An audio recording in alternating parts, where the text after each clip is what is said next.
gì đi mang với tao đâu. Con này nó nóng một. Đi phơi ốc quá quá.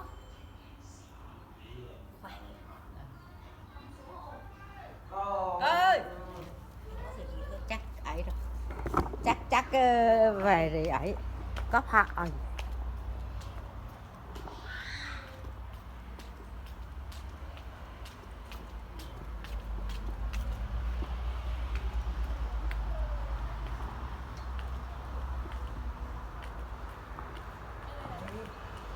Đi vào nhà. Ông Tấn vừa rồi. Ngày mà đi mà nói chuyện với ông Cỏ với ông Tây ông Tàu vậy. Bà ra ruộng tôi vừa thấy bà ruộng bà đã về đây rồi. Bà đây. Tôi vừa thấy bà ở ngoài ruộng bà đã về đây rồi. Mẹ nè, tôi ở ruộng thằng đỏ một tí. Sao? Thừa quá bẩn nhỉ. Ngồi ghế tí. Ngồi đây.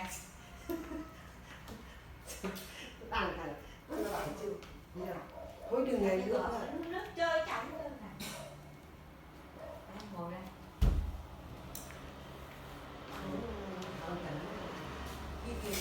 Họ tế tỏ vậy.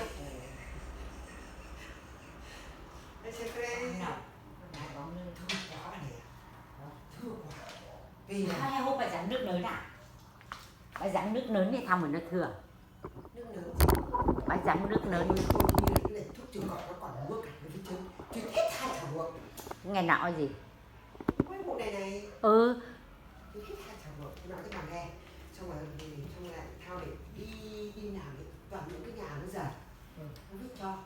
Nó cho thì mình nó bảo là bà mang chậu đi mà được, nó mang chậu hai cái chậu to, cái chậu to thì là các bạn có tiền cho các bạn bỏ đấy mình có tranh thủ mình về trưa này các bạn này các bạn này thôi 11 giờ trắng ở đấy thì mình dám muốn là mình đi chúng ta đi thế nào rồi là tí nữa mình về cứ dám đi rồi là rồi ngồi với em không mình dám không tập các bạn đến thì mình đi biết là ăn tầm bánh rồi vì là không chưa không có mạng thì mình phải dám thua. Ông hôm bảo này cái cắm hương này cái này nó cứ vẻ nó còn Bây giờ nó không có mặt. không có mặt kết mạng mà xong rồi là ông bác ông hôm qua tôi không thằng độ mấy ngày này đi làm hôm kia là hôm qua là ở nhà hôm qua là được ở nhà cũng không đi cũng đi với lại khó mà được cho ăn cùng đạm không đi ông bác ông nghe điện ông làm này nói với mẹ tôi được thích bây giờ cắm hương vậy rồi đấy ai chơi cắm hương rồi bây giờ nó như có tay Nó đẹp. Thường nó đẹp. tôi chồng đây than thì nhìn thằng nọ thì nó thông như cái đứa mẹ nó bảo cái đứa mẹ nó 10 bông ăn được nó cả người kia nó dày nó cũng thông bây giờ mai nó không sâu được cây nó cứng lắm.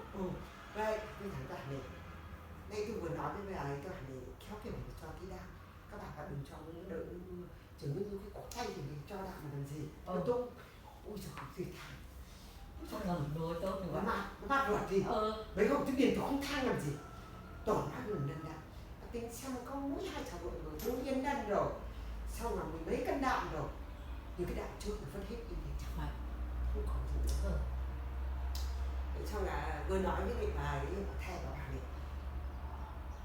hôm qua cháu thang ruộng cháu tôi nhìn bà thấy xanh lắm mà thế nhìn đẹp hết rồi thay người cháu cũng gặp với bà người ta đi làm đi kia chắc cậu không đến nữa rồi hôm nay đi xuống bà này thôi lần nào bà không đóng tiền thế còn thì nó đến 14 đến nơi rồi vậy sao mà bảo chứ mắc vào nhóm Tấn thì thấy mắc thật Ông mà nhau tỉnh.